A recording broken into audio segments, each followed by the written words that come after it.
Hello, everyone, and welcome to another episode of Good Morning, a Good Night. This is episode 15, and I am one of your hosts, William Cho, live from Seoul, South Korea, and of course, my co-host from Canada, Toronto. Yeah, that one city. We talked about this. I paused for a second. Yeah, but Matt, how are you? I'm good. No, that's actually a very funny thing to start with, so to speak, is that when people reference where they're from in the United States, they will say city and then state. So they're from Los Angeles, California. Or they're from New York, or whatever. And I've noticed that with Canada, people will just expect that it's just Canada. I'm Matt Demers, I'm from Canada. Oh. You know, and I thought you were about to be like, yeah, we actually go reverse. No. It's not like the dates or whatever. The dates are the funny thing where it's month and day or whatever. But no, it's people don't say, oh, I'm from Hamilton, Ontario. It's like, no, you say that you're from you're from Canada, because with the States versus Canada in terms of like global knowledge, it's like, I don't expect anyone to know what any of the provinces in Canada are, or the territories or whatever. Whereas with the States, it's almost like assumed that you kind of know. Like if you say you're from Dallas, Texas, or something like that, people know what Texas are. People know what California, New York, I guess. Maybe like I don't want to say lesser known states, but like the lesser popular states people might not know. But you still introduce yourself like that. You still say you're from city state. I actually wonder, like, if someone from like you said, like the smaller states or something like that, like if they're, let's say if you visit Europe and someone asks you where you're from, I wonder if they say that, because like you're right, New Yorkers and LA people for sure, like, I've heard Bridgeport, Connecticut, right? They don't say like that's the one I remember for some Really? reason. I've heard someone say Bridgeport, Connecticut, and I don't know why that one specifically. Interesting. Yeah. Someone in my chat. Sorry, I wanted to ask you, how's Week of Legends going? I saw something in tweet or in your chat, and I was like, oh, I should ask Will. How's that going? That's just my bot. Going. Week of Legends is good. For those who don't know, Week of Legends is is a new show I'm doing with T1, the esports brand. It's a weekly show about LCK. Episode 2 just went out last week. Episode 3 will actually come out in about 12 hours. So we just filmed episode 3 yesterday. No, it's been fun. I mean, it's been good to kind of get back into the grind. It was definitely a reminder that even before, right, I had mostly only done live shows in terms of being on them, like as on-camera talent. I've done a couple more recorded content as a producer, but not as many. So it's taken a little bit for my engine to get going again in that mindset. But it was funny because just this week for episode 3 we were recording, and I found myself getting into the habit of, like, as a live tournament like commentator / host, filling is like almost part of your job, right? Oh, totally. So the instinct whenever something like there's a break or something is to just keep talking until there is a clear signal from the producer or whatever to move on. But obviously on recorded content, like, you want breaks to edit, right? So I kept finding this bad habit of, like, if I'm talking over gameplay, of just like constantly talking over it until like the full clip ended, whereas sometimes, I would need to like just stop it early and let the clip play out. Yeah. No, that's good to know. I just got a little distracted from my chat because someone mentioned that someone completely broke the PS2 in a way. This is completely unrelated, but someone broke the PS2 in a way that lets you run unsigned code and burn games on an unmodified PS2 by basically, like, someone basically cracked open the PS2 in a way that used its DVD drive as a way of attacking it and injecting code so that it's completely, like, bypassed any of the checks and stuff like that. So on an unmodified PS2, you can pretty much run any game now. And it's like, damn, people, it's crazy that people take, like, technology that is, I don't want to say like not used much anymore, but is well beloved, and they just are keeping breaking things and kind of just like figuring out how things work. And like obviously like we're in a weird position to not like, you know, condone piracy and that kind of stuff, but I'm always like very interested in tinkering. I like when I'm able to like take the technology I have and repair it or make it better or use it for other things. Like this week I've pretty much been like I've been like knee deep in a Raspberry Pi, and for people who don't know what that is, it's like $100. It's like a computer that's essentially the size of a credit card, and you put your own like components into it, or you pretty much run a computer off of a micro SD card. And for me, I've been using it as a media server, so I have it as a way of taking media that's off my computer, because it has an HDMI out. I've been trying to like take media that's off my computer, like you know, video, and using that as a way to serve it to my TV. And I also run a Pi-hole, which is it's a program for taking traffic from, you hook it up, you basically make it interface with your router, and then it takes traffic that comes into your network from your router, and before it serves it to all your devices, it blocks out ads and stuff like that, ads and scripts and that kind of stuff. So if you're connected to my internet, you automatically get ad blocking without needing to install anything else, which is really nice for safety and privacy. And then I also run my bot off of it, my Twitch TV bot and Discord bot off of it. So all it is basically a Linux computer that's $100 plus the cost of your SD card. And I've just been tinkering with that back and forth. Like I've probably reinstalled everything on it because I've messed something up like 5 times this week alone. So that's where I'm at, like, you know, in terms of like what I've been doing this week. It's just been like a giant like tinkering week, and I like that because it kind of that's how you learn. I find like that's how I learned how to podcast. Is I wanted to do a podcast on Animal Crossing New Leaf. When that game came out, I followed a bunch of people on Tumblr that we all just talked about New Leaf, and I just said, you know what? How about I learn how to use to do podcasting properly? Like, what does it take to get a podcast onto iTunes, onto whatever? This was before Spotify kind of blew up. So podcasting is actually really kind of easy. Like, you just need a way to make it visible, a feed visible. You need to make like a feed visible so that it recognizes when new files are being uploaded.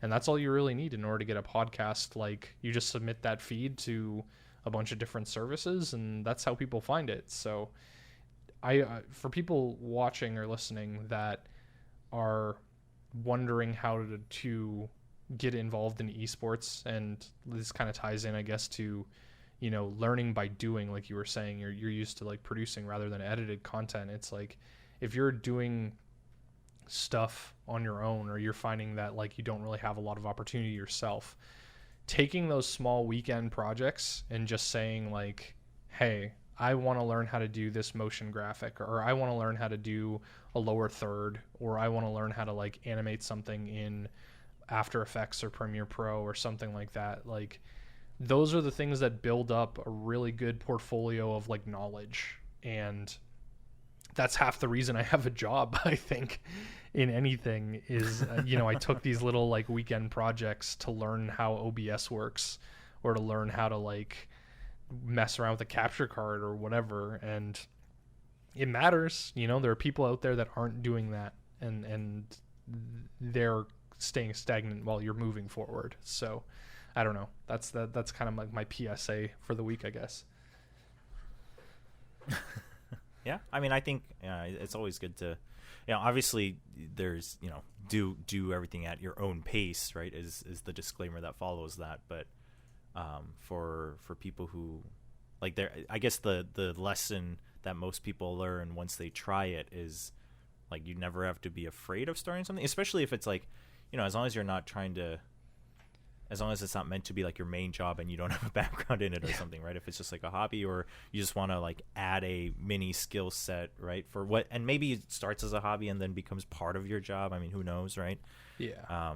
Starting is fine, and starting and learning, or starting small, I guess is the best way to put it, is fine. And then sometimes maybe you don't like it, and then you just like don't do it anymore, or sometimes you decide you want to actually learn more in depth and like make it something that you really want to pursue as a career, and maybe then you invest more into whether it's like courses or whatever. Obviously that it all branches out separately, but yeah, starting is always good.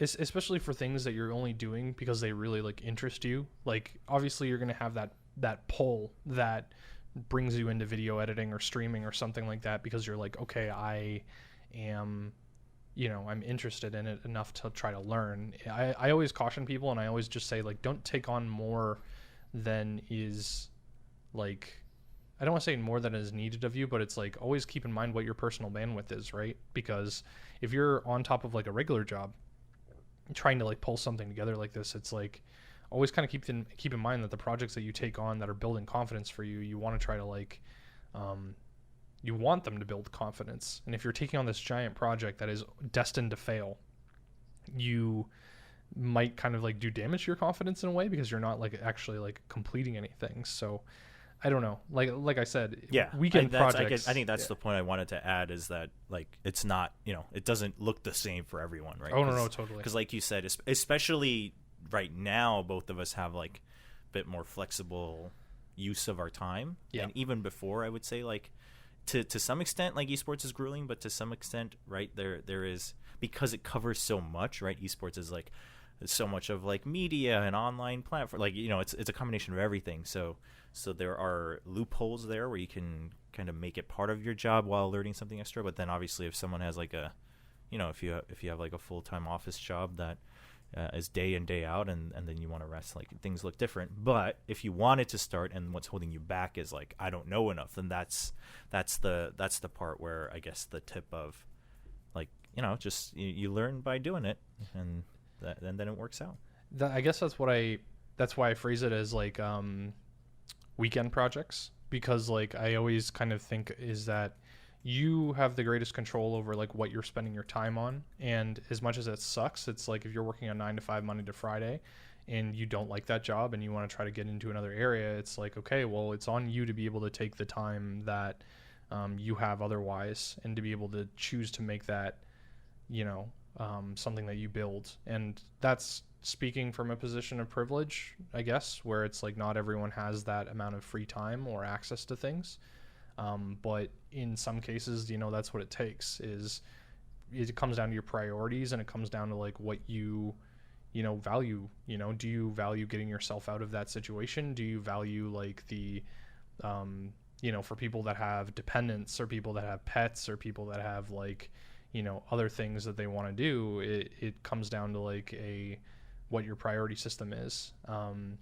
So I don't know. It's like there definitely are people that I've run into where they complain about they're bored all the time or something like that, and you're just like, okay, well, learn a new skill, do some reading, do better yourself. Okay, yeah, complaining about being bored is that's where that advice definitely applies. Yeah. But I was just adding that disclaimer because like I'm of the boat where I am very goal oriented. So for me, like just learning sometimes, like I'm not saying that isn't a goal, but for me, like it needs to have a end result a lot of the times for me to feel driven. Oh yeah. Whereas like some other times, and I think it's a double-edged sword, right? And therefore sometimes like I have in a reverse case, like I therefore have trouble starting small projects, right? Because I'm like yeah, like it'd be cool to learn, but like there's all these other things that I want to do that would lead to results that I want to see. So like starting this to me personally is not something where I like want to be driven for, and so I was just putting it out there for people who might be similar, or like you said, who maybe the weekend's the only time you have and you'd rather rest, right, than starting a project, and that's fine as well. Yeah. Because I think like it's just one of those things where like you hear motivational like you gotta want it, like you gotta chase your passion. Yeah, like quotes from like self-help books, and like I get where they're all coming from, but sometimes someone just wants to just do nothing. Just sleep Yeah, over the exactly. weekend, you know. Like I used to So. I used to be a very big like self-help book reader, and to a certain degree I very much am, but I very much I very much look at them with a more critical eye now, because I started noticing when I started reading self-help a lot more is that they're very rarely anything that gives you straightforward advice or gives you actually practical things. In a lot of cases with self-help books, I'm looking for a book that it's a self-help book about self-help books, and it's it's on my iPad and I haven't booted that thing up in forever, but it is a book that looks at the context. It's almost like a meta narrative, or like it like breaks down what the common tropes in self-help books and like self-help gurus are. And that book was great because it very much helped me like look at what techniques are used and why you kind of always come away sometimes. Sorry, I always come away sometimes. That's not a very good sentence, but sometimes you come away from reading a self-help book and you're like, I didn't really learn anything, and I feel really good and I feel really motivated, but what did he actually like? What did they actually tell me? What did they actually like explain for me to do? What did I actually like take away that's actionable? And sometimes with self-help, it's purposefully vague, and worse in cases of like celebrity self-help books, they're just a bunch of stories. It's just a bunch of this is what I did, and this is someone I met, and this is a client I had. My favorite one is always this is a client I have, because they get to make up that client and not actually like say who it is, because privacy and the story doesn't matter. They get to massage the details so they can tell you the exact story that they want, and it really makes it easy for you to believe that it's them being an expert in guiding that person. So it kind of it takes away doubt that this person is an expert when they're giving advice, and they can say, oh, I told my client to do this and the client came back really happy. And it's like, okay, then you learn that it's really it's a sham. That's the title of the book I was trying to remember. The book is called Sham? Yeah, the book is called Sham: How the Self-Help Movement Made America Helpless. So I really recommend that book. It's a great one. I love it. It's like $15 paperback, but yeah, I was trying to remember what the acronym was. I was looking for SCUM, and I was like, I know it's 4. I know it has an S and an M. In it. No, but it's Sham. So it's by Steve Salerno. But yeah, I read this book like a while ago, and I find that I get more self-help from reading biographies than I do purposeful self-help books, like books on like biographies of like sports coaches and stuff like that. The Art of War is always a really good one. Sun Tzu's Art of War. And have you ever heard of The Inner Game of Tennis? That's like a popular like esports one. No. The Inner Game of Tennis is like it's free on Audible, or that's Twitch Prime. Inner Game of Tennis is like a classic, like how like it's built for competitors, but at the same time it has a lot of good like brain, like it explains my brain a lot, because I'm very self-critical and almost to a fault, and it explains the difference between like the brain that like is very like self-aware, and the brain that like is acting. So when you're looking at that like from that self-aware brain at what your body is doing, and what your body is doing because it needs food and water, and it's just basically a complicated plant, you look at it and you're saying, why aren't you doing the things that I want you to do? You know, why aren't you moving the way that I want you to, or why did you miss that basketball shot or tennis shot or whatever? And it's almost like you have to have compassion for that second, you know, that second brain that is just like your primal animal body. And it's a very interesting read, and it's definitely something that I've given to certain like players when I was on EG and stuff like that. But yeah, I don't know, tinkering with yourself and with that didn't sound right. Tinkering with like your own projects and like that kind of stuff, and trying to always like break yourself in a positive way is always something that I encourage. But I guess I want to touch on something that I brought up earlier, where it's just like, it's very easy for us that now that we're like in the industry to like,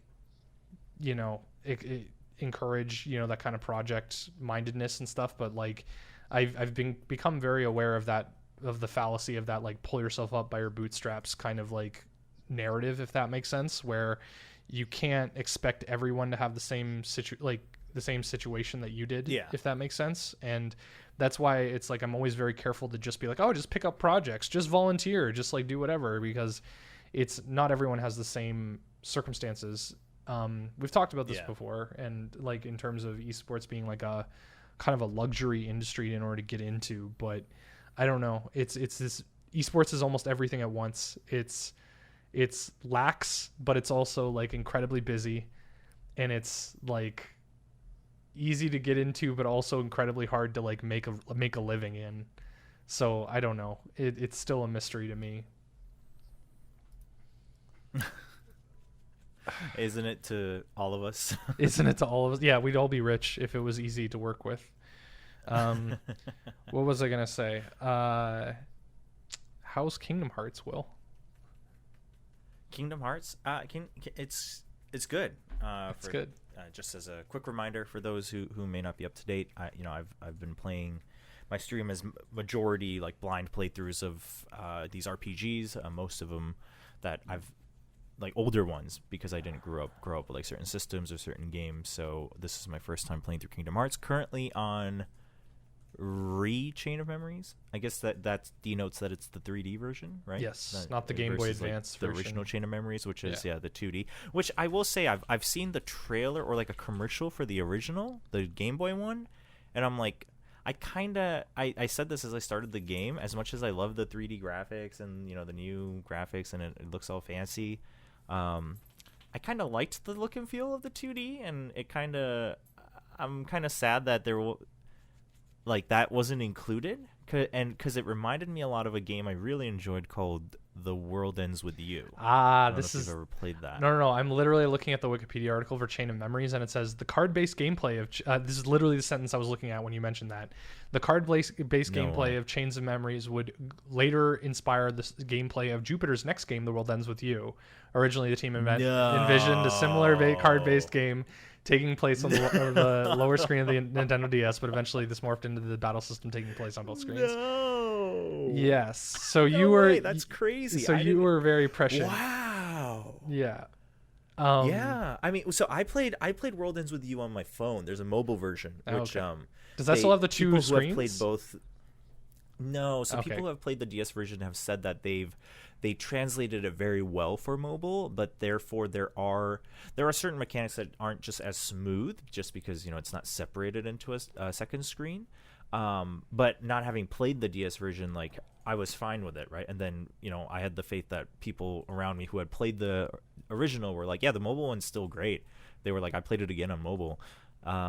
There's a Switch port too, but it was really good. Yeah, there's a Switch. It just came. The Switch version came out a couple months ago. So yeah, there's a version of The World Ends With You on Switch as well. It's a really good game. It is. It's a really good game. Wow, that's crazy. Actually, I can't believe that's like the spiritual predecessor of it. Yeah, definitely. Wow, I had no idea. Yeah. There's also Metal Gear Acid was also a similar game. I heard. I haven't played them. They were on the PSP. They're like non-canon Metal Gear games, and I know you've been playing Metal Gear Solid too. So, Metal Gear as well. I'm trying to catch myself when I say instead of TOO, it's Metal Gear as well, not Metal Gear 2. But Metal Gear Acid was a similar game, a card-based game that is like it's a deck builder that has those similar elements and whatever. I wanted to tie. Continue. Yeah. Oh, sorry. Yeah, that's one thing I liked about at least Chain of Memories, since I didn't play the original. I don't know how accurate that part of the gameplay is, but I found it so interesting that it is essentially like at the core of it, it's a deck builder, right? Yeah. But there's also it's also like real time action battles. It's not like it's not turn based, right? It's real time action battles.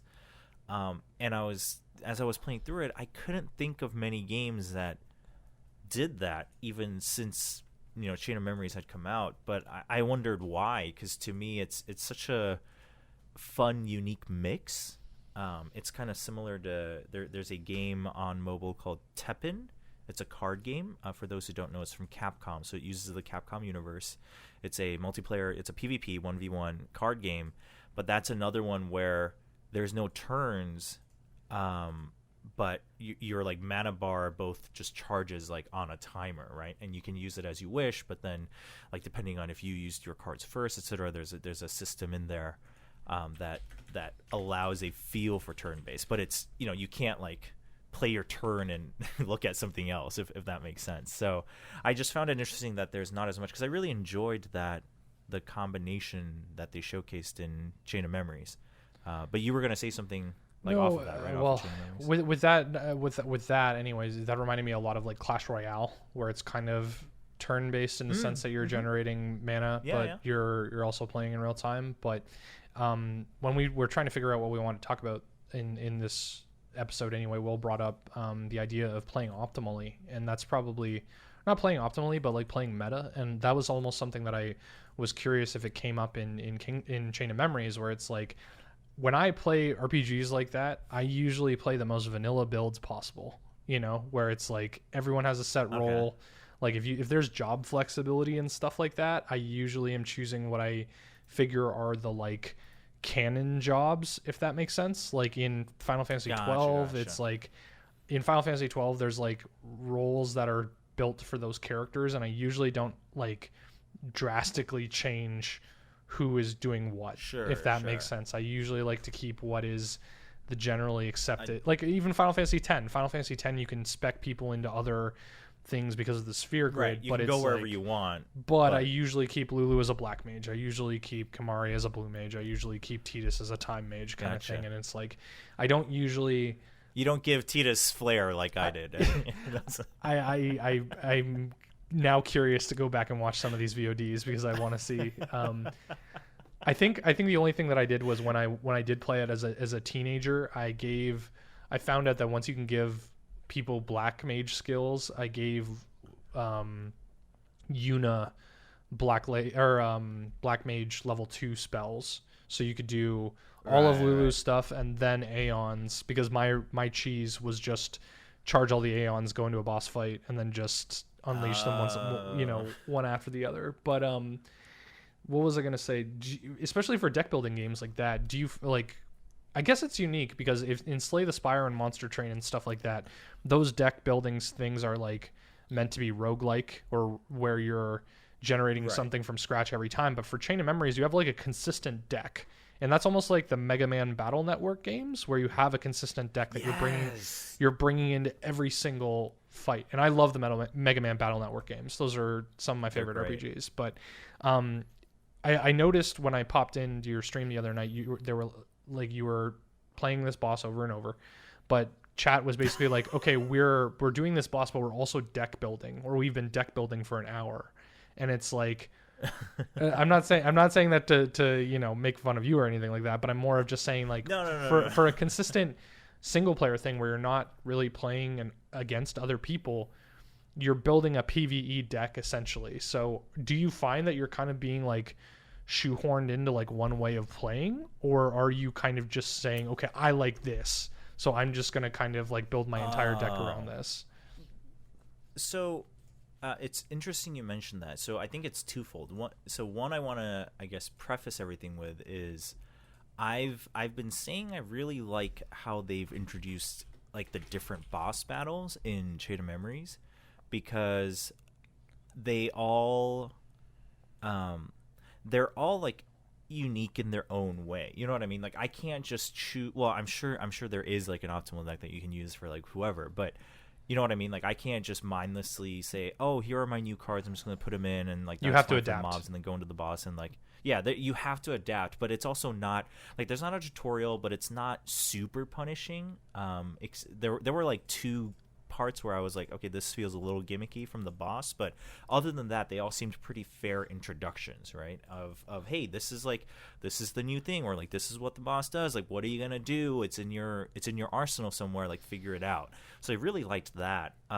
So that leads into the short answer of I have been changing it at least per boss, more so just because of laziness and time. Like once I beat a boss, I've tended to just like carry that deck into the next world until I reach like the next boss because it's like strong enough to defeat the mobs. But I think that's why I enjoy it, because the problem I have, and this is why the topic of like playing meta came up, is the problem I have in card games like CCGs, TCGs, against other people, right? Multiplayer ones, and mostly digital. You know, I haven't played too many like in depth physically, but like things like Hearthstone, right, or even Legends of Runeterra, is that I've always like I want to have fun, right? Because at least in the beginning. Yeah. So until I get used to everything, I want to be like, oh, this card looks cool, or this hero looks cool, so I want to use them. You know, back in the very early days of Hearthstone, I haven't played it for a couple expansions, so I don't even know what's going on now. But Yeah. like I was huge on like I don't remember the exact card, but there's a card for priests in Hearthstone during the mech expansion where if you like took damage, it would randomly attack like an enemy unit, whichever, like it just randomly. And the gimmick was that you could give it extra health and constantly heal it, and then like run it into enemies, and then it would do extra damage. It was not the way to play it. But I was like, oh, this is cool. Like it's fun. I think it's a creative, fun gimmick. I don't, I'm not gonna reach rank 1 with it, but I think it'd be fun. But the problem became that in card games, because deck building, because it is a probability and statistic based gameplay, deck building is like the game. Yes. You know what I mean? And when I say that, it's different from, say, in I guess just because it's one of the most widely played games, League of Legends. In the lower ranks, you don't have to play the most optimal champion for your role. I mean, if you can, that's great. But right, you can choose whatever you are more used to, right? And you can choose items that you are more used to and still win. Just because the more core part, especially at the lower levels, is my like decision making and micro, right, technical skill better than yours. But in a card game, like that begins at deck building, right? So for you to be like, oh, I just want to have fun with this card, it's like that's not how this game works. And I used to always have trouble with that because I was like, well, I don't want to just, like, at least in the beginning, like, I don't mind if I have to do that to reach rank 1, but in the beginning, I want to tinker with the cards I like. But I just couldn't, because if everyone else is using meta decks, and it is a, again, probability-based gameplay, then the meta decks are there for a reason. And so in single-player card games, there's a little bit less of that, because there's a very, the bosses or the enemies have a system, right? Some of it's a little randomized. It's not always like the same exact pattern, but they're very clear characteristics of this boss uses, say, like a combo, or this boss uses shields or whatever. So then you're like, okay, this is what I have to adapt for. And then from boss to boss, you're changing, so I don't feel like I'm locked into one, like, quote unquote meta deck. So I've been enjoying that, and I think that's why I can enjoy single player like deck builder games. Like I enjoy Slay the Spire as well, but at the same time, for multiplayer ones, I actually have trouble sticking with them because I feel like I basically feel that's not what I was looking for in that game, right? And again, it's different. Like when I used to commentate on Hearthstone in the early days, obviously I would play the meta decks and study them, but if I'm just playing for my own enjoyment, right? I just want to tinker. I'm not at the highest ranks. I'm not super competitive I'm not trying to go pro. So I'd like to figure out if it can work, but then in card games, they're like, no, it can't. So the game just tells you no. That's the funny thing, is that there's two things I wanted to mention off that. Is one, what you were talking about. I find it funny that you brought up Teppen, because I listened to another podcast called sorry, one second. Excuse me. I listened to another podcast called Castle Super Beast, and it's the old two best friends play people. That kind of group kind of broke up, yeah. but they still do a podcast with two of their former members, and one of them is a very big Capcom kind of fanboy, and he got into Tekken, and he wanted to play the deck, like it was the exact same kind of situation. He wanted to play the characters that he wanted to play. He just really likes Devil May Cry. He really wanted to play a Nero deck with, you know, blah, blah, blah, blah, blah. I don't really know how Tekken works. I've only watched like one stream of it, but at the same time, it was interesting because he's a very big fighting game person, and the same thing is in fighting games is you pick a character that you're interested in, because there's so much to learn about fighting games that you need to have that base element of I at least enjoy playing the character, or I at least enjoy how the character looks, because if you're going to be grinding and learning by losing a lot, you might as well have a little bit of fun or something that kind of gets you there, if that makes sense, gets you into the game and at least playing. And that's what I always struggle with fighting games, is that I would just pick top tier, or I would pick when I went into a game, I would just pick a character that kind of I liked, but still had to be top tier, because I always just thought, okay, I would rather have an easier time that way. But because you aren't like in love with your character, or in this case in love with your deck, you just like don't really want to play as much, or you just think, okay, like for me, I went earlier in this episode, went into a whole big thing about how I like tinkering, but deck building games, or like competitive games like Hearthstone and that kind of stuff, Magic the Gathering, I can't get into them. It's one of the games that continuously bounces off of me, because I don't like that minute tinkering of, okay, does this card need to be here? Does that card need to be there? And I wrote an article I wrote a blog on this a while ago of why I can get into Slay the Spire, but I can't get into Hearthstone, or I can't get into those kind of competitive games. And one, it's PvE. With the PvP element of it, I feel that my failures are a lot more highlighted, if that makes sense, when you're like losing to an actual person. And you're also, like you said, if you're consistently losing to meta decks, it's very discouraging, because you're just like, well, I like playing this way, and I this way does not seem to win as easily as this other way. And if I just carbon copy the way that other people are winning, it's like it doesn't feel as rewarding. Like, I'm a net decker, and for people who don't know that, net decking is apparently a term where instead of building your own deck from scratch, you would just take a deck list from the internet and then just play that. That's the origin of that term anyway. But every card game I've played, pretty much net decking, and that takes a lot of the fun out of it. But it's kind of the same reason why fighting games, I bounce off fighting games incredibly, is because I don't have fun playing them. I have fun winning, but I don't have fun playing them, and because I don't find myself having fun like actually playing them, I don't train and I don't tinker. Like, those are the two equivalents. Is that, like you were saying, the game is actually deck building. Yes, the game is actually building your deck and optimizing and that kind of stuff. And the game is actually, for fighting games, it's learning new matchups and being rewarded from knowing a lot of data in terms of animations, or what beats what, or strange little things. And I find neither of those things fun, or at least in the way that the game presents them. And I always need to like put an asterisk when it comes to this kind of stuff, because I don't want to just say, oh, if I'm not winning, I'm not having fun. It's more of just like, in those environments, I think I mentioned earlier in the podcast, I'm very self-critical to like a degree that I'm still working on, where it's like, hey, Matt, you really need to take it easier on yourself. But if I'm failing in a game because of those kind of elements of like the lack of skill, I guess, I don't know,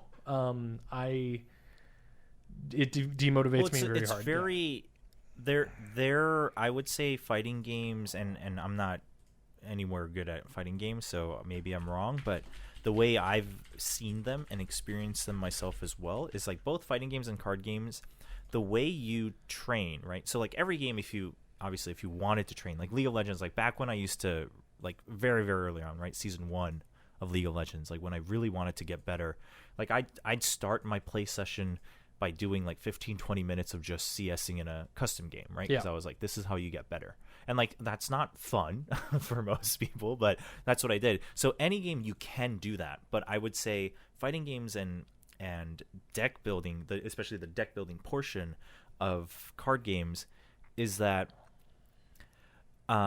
like you either have to train it against the system, right? So if it's fighting games, right, if it's like labbing and making sure you have the right timings, or for card games, if it's really getting to the nitty gritty of the actual probability, you either have, your choice is either that, or you have to play like a immense set of number of games, because the situation can always be different. And while people can say, well, League of Legends, every game is different, but League of Legends, there's a very clear like laning phase, right? So if I know my laning phase is bad, I know every game that I can practice that even live.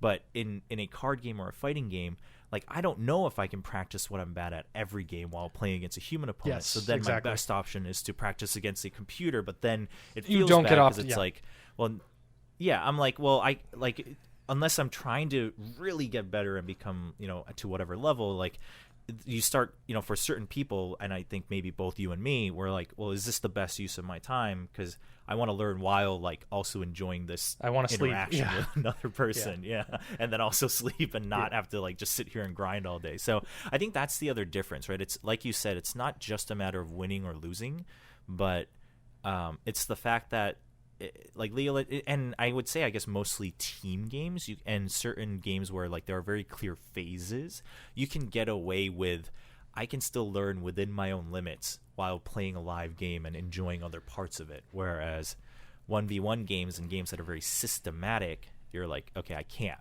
right? I either have to basically study. It's like studying for a test. You either have to study and then, or just do like a huge sample test, and that's the only way you learn. I think you brought up a really good point, in the sense that you don't, no matter how much labbing you're doing, if you don't get into a situation that lets you execute what you've learned, or in fighting game terms, or like fighting games, this makes me think of fighting games the most, is that I could practice a combo in offline training as much as I could, and when it comes to actually executing that combo, it is like, I don't want to say it's impossible, but like you can learn,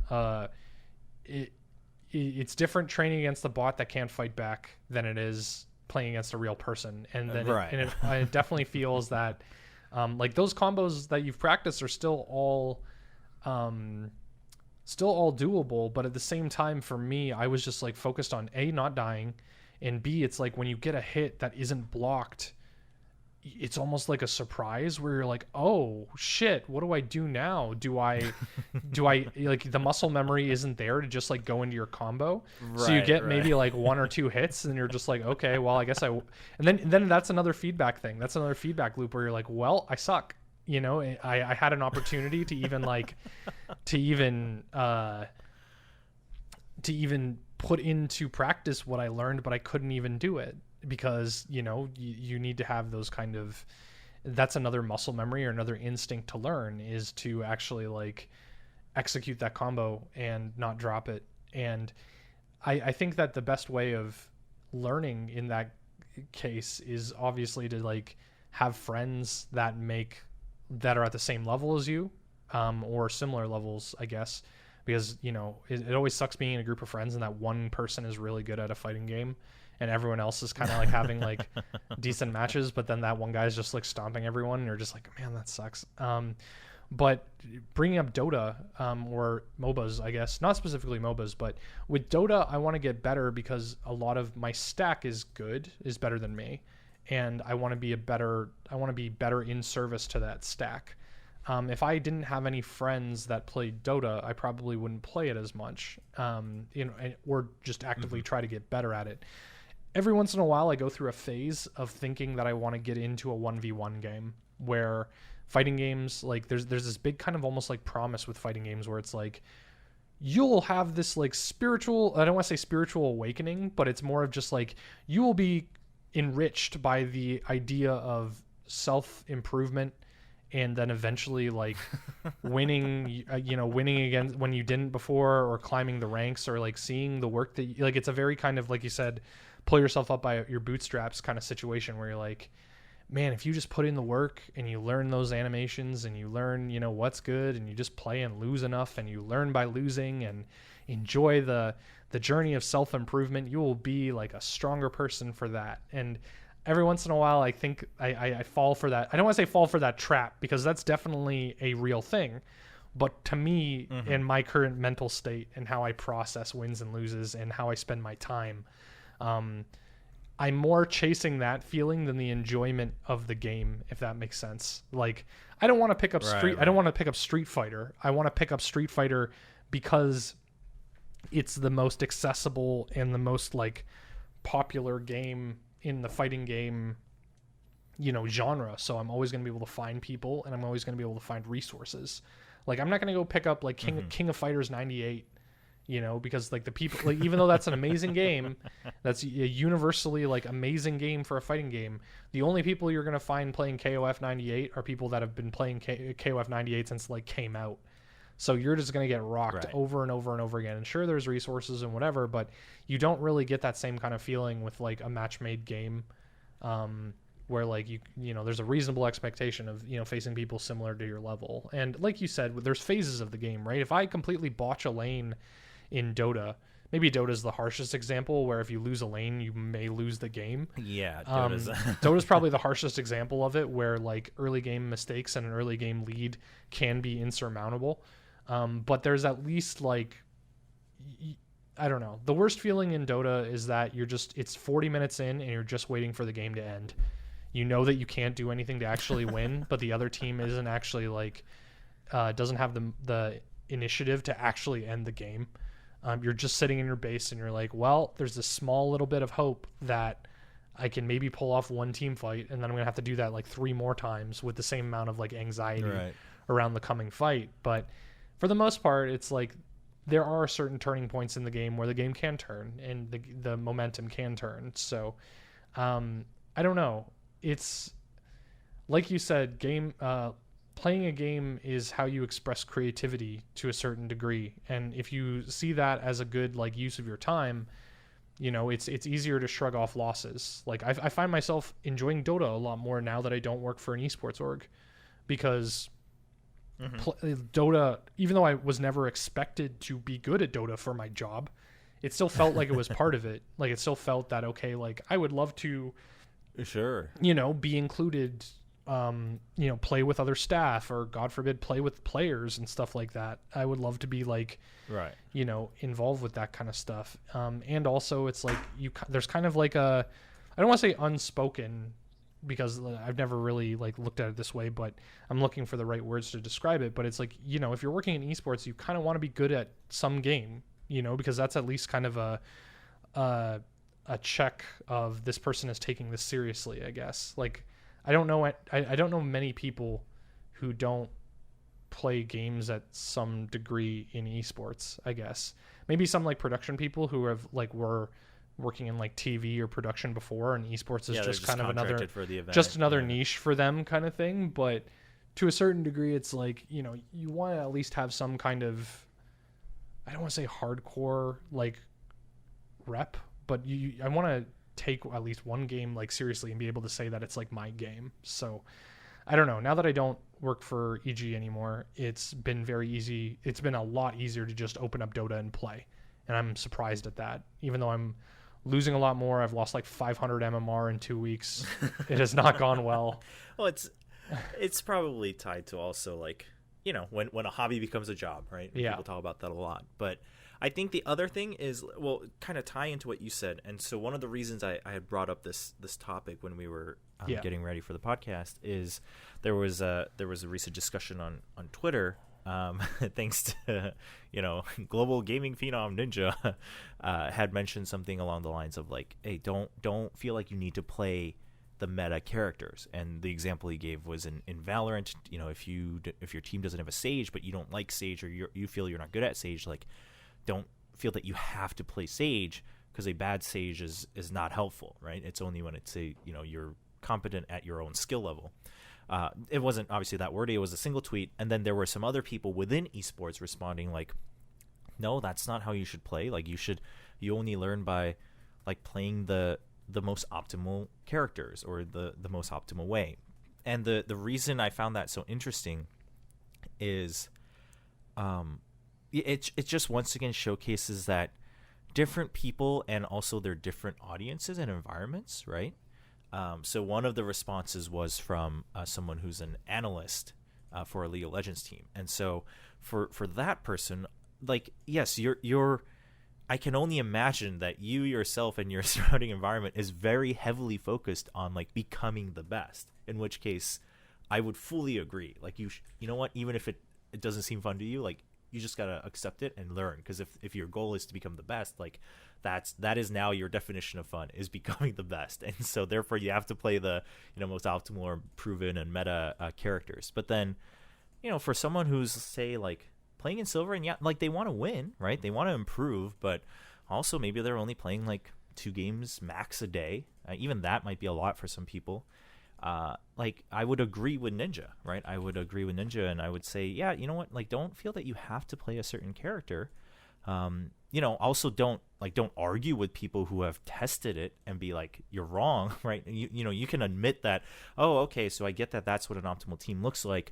I just listen, like I'm not good at that character, or I don't. And like you said, man, I think you brought up a good point. Like once you start as a person who's just trying to enjoy the game, if you don't feel right, if you feel like you're forced to place a character you don't like, and there's not this kind of connection, right? Then it's suddenly the fun factor drops quite a bit, and then you're just not going to perform as well. Or maybe you don't normally play them, so you don't play them the way they're best played. And then I would agree with Ninja. Like I would rather have someone who's playing something they do well. Like you see this in League of Legends all the time. Like people in silver, like they're like, oh, like why'd you pick that? Like that's not the meta right now. And I'm like, I would rather they just play whatever they're good at and they've played the most in their lane, rather than be like, okay, so I know that this is what's popular right now, so I'll pick that. But like I've only played them 3 times. Like I've seen that too, right? Because the pressure's there.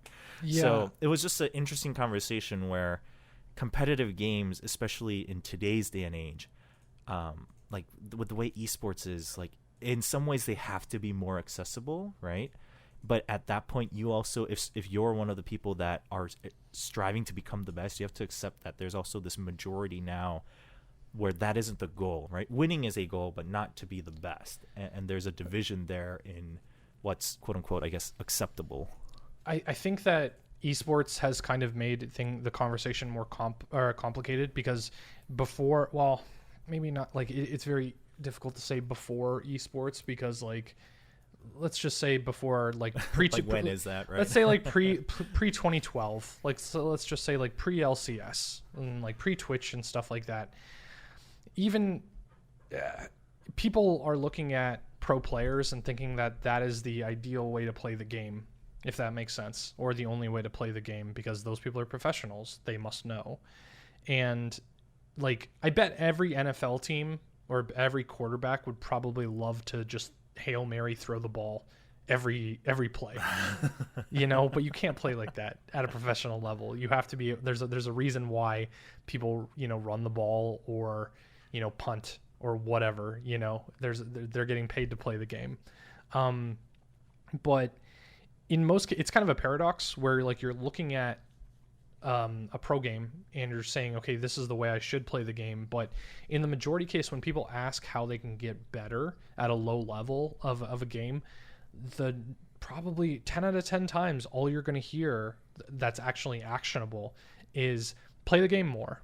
And that's the answer that people don't want to hear because they want to believe that there's some kind of trick in order to getting better by picking a certain hero or a certain set of runes or a certain item build. They want to know that this is a solution that will instantly make me win. And maybe not in that naive sense, but there's kind of that's why you give so much weight to a pro's guide or something like that. But playing, like I was saying with fighting game characters, playing a character that you like to death, and then being able to say, it's almost like a Marie Kondo like thing where you're like, I appreciate the role that you played in my life, but you don't bring me any more joy. Where you're just like, I have played you to death, non-meta character, and now I understand your shortcomings, I understand your strengths, and I understand the states of the game that allow me to be successful. So if you're playing a zoner in a fighting game, you know that distance and the ability to keep distance is king, so that you can spam your projectiles, or like Dulcim, you can stretch your limbs or whatever to keep people out of your box, so to speak.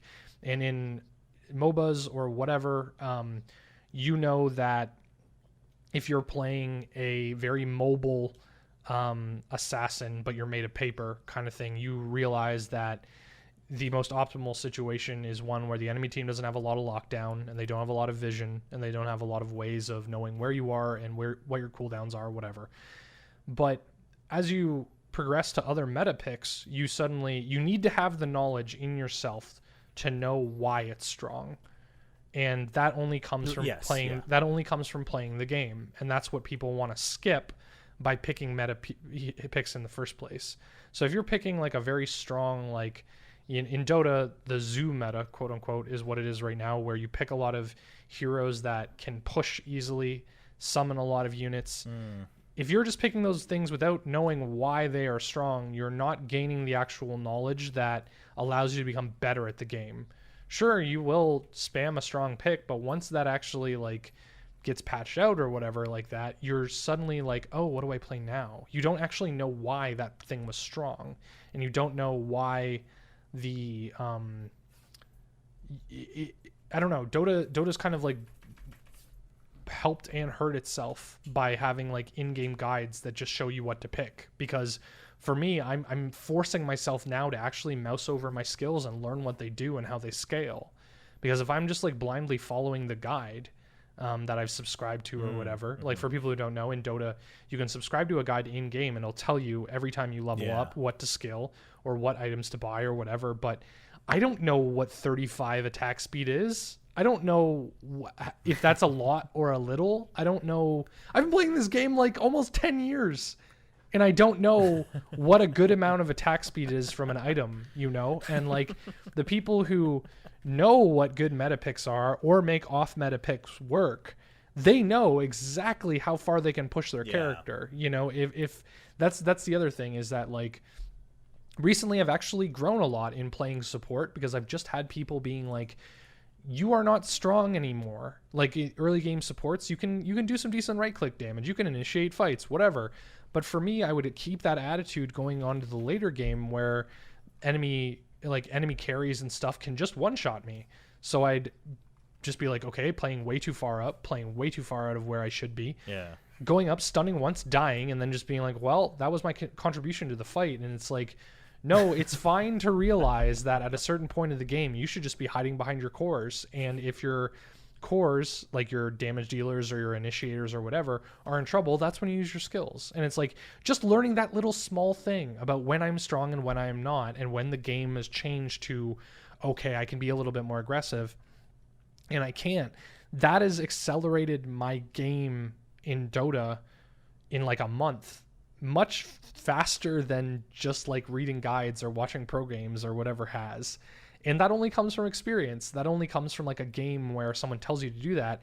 You immediately do that and you say, oh, I'm actually surviving fights. And because I'm surviving fights, I'm actually getting money. And I'm surviving fights, I'm actually like getting levels, and I'm not totally behind all the time. Wow. You know, it's like with fighting games. There's the walk and block. You know, you walk forward and you block. And it's like, you think that's, as a new fighter, like fighting game player, you think that's friggin' lame, because like, who likes blocking all the time? Why aren't I attacking? Why aren't I doing the fancy special moves? And it's like, if you're walking and blocking and not, another thing is jumping. Everyone loves jumping in order to move forward in fighting games. Everyone loves jumping. And you're like, and then you just get anti-air all the time. And all of a sudden you're like at 25% health, and you're like, wow, I never did anything in this game.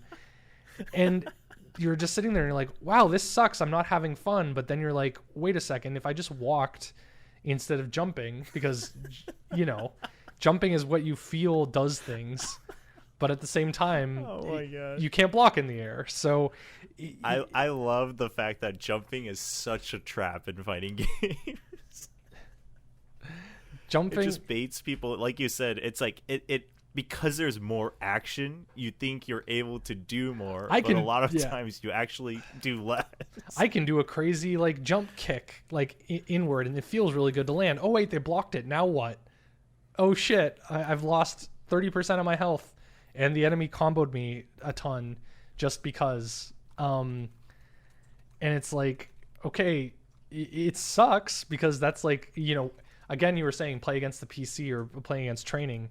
Playing against the PC, you can get away with those bad habits. Playing against bots in Dota, you can get away with those bad habits. You can play a core hero and end up 15-0 and 1v5 the team, and it creates bad habits for actually playing Dota. But like I said, no one wants to hear the advice that you just need to play more, because I think a lot of us have the mindset of playing more means I'm not having fun because I'm just losing all the time, because I'm not good, and it's constant reminders that I'm not good.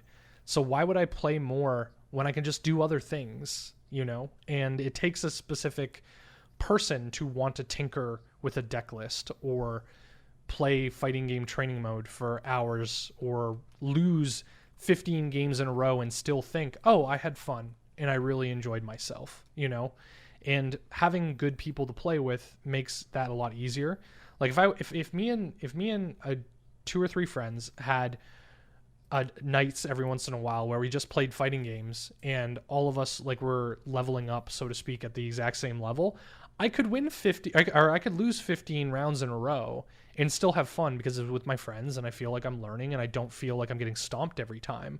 But with Dota or with card games where you're playing solo and that happens, you're like, I'm not having fun. I'm getting stomped. I'm technically playing quote unquote how I should be. I'm still not having fun.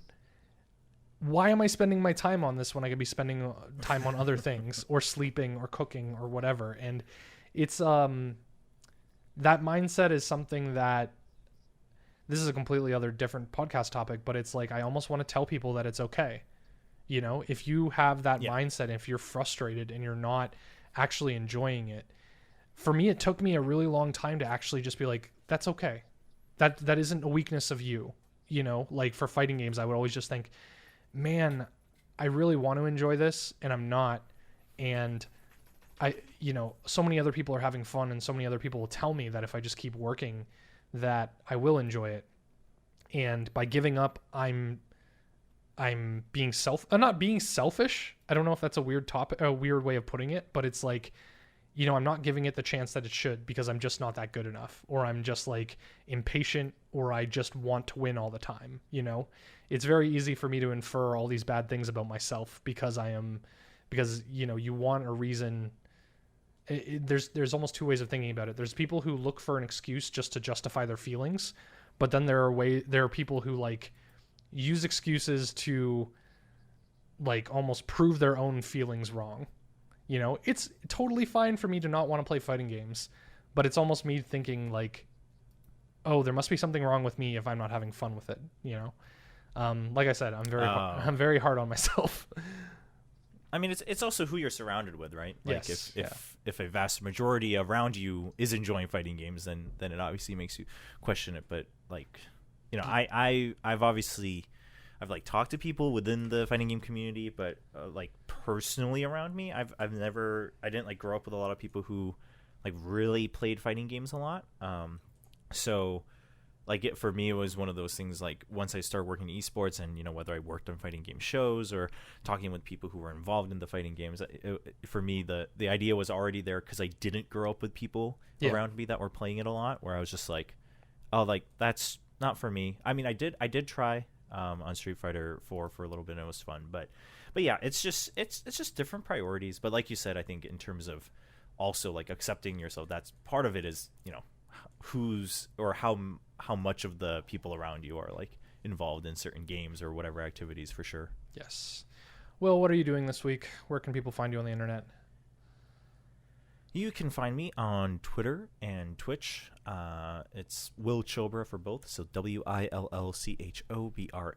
I stream 6 days a week on average. Damn. And then if putting you're in the wondering, like, hours. exact schedules. Yeah, trying. If you want to get like exact times, or if I'm ever taking a break, you can join our Discord. Both that's linked both on Twitter and Twitch, where I make specific announcements for any of the content. I also, like we mentioned in the beginning, I also do a weekly show with T1 called Week of Legends, and the next episode is coming out actually 12 hours from now in terms of the time of recording, but comes out every like Tuesday night for most of the world, Wednesday morning for Asia. So if you're interested in learning more, League of Legends in Korea and just the pro scene and just fun interviews, you can catch me there. And otherwise, right now on stream, just like we talked about, streaming Kingdom Hearts. It is my first time, so just learning the craziness that is going on there. What about you, Matt? I don't know what I'm doing this week, actually. I am turning 31 on Wednesday. It's my birthday's on Wednesday, okay. So I might be doing a stream. I don't usually do much on my birthday, so I'm kind of debating what I should do, but I'm going to do some family stuff on the weekend, but I might stream something on Wednesday. But otherwise, I'm just working on Chill Hop stuff. We signed our first rhythm game DLC deal, which I'm very happy about. I can't really announce something. I can't announce something too definite because I want to. But at the same time, it's like a personal victory for me that I'm like, okay, I launched a project with Chill Hop creators, and now it's like, okay, we signed some DLC, and like it's actually going to be like a pack that we sell, which is cool. Instead of it being like, oh, this is an update with like new music, and then people just get the update for free. It's cool to actually like have a thing that is Chill Hop branded and like, okay, this is going to be DLC for this game. So I'm really excited about that. Otherwise, yeah, you can check out my links. mattd.cc is all my relevant social media and that kind of stuff. Usually I post a blog post around my birthday every year. My birthday is July 1st, and it's exactly 6 months into the year. And I usually post a blog post on my birthday and on New Year's of personal progress and that kind of stuff. So mattdemers.com is that site for my blog and that kind of stuff. Yeah, that's pretty much it. I don't really have much else to plug. Will, I hope you have a good night. Where can people find the site. I always forget. gmncast.com, and on Reddit, rgmncast. Every episode has a thread for comments and feedback and that kind of stuff and relevant links. So if you check that out, that would be awesome. I was a bit behind on getting all the episodes out, but now we're all up to date. Everything's on Spotify and iTunes and all those other platforms. So if you give us a subscription and a rating there, that would really help. But otherwise, like I said, gmncast.com. Sounds good. Yeah. So we're gonna try that outro one more time. Will, have a good night. All right. Have a good morning, Matt. Cool. We'll see you guys next week. Bye for now.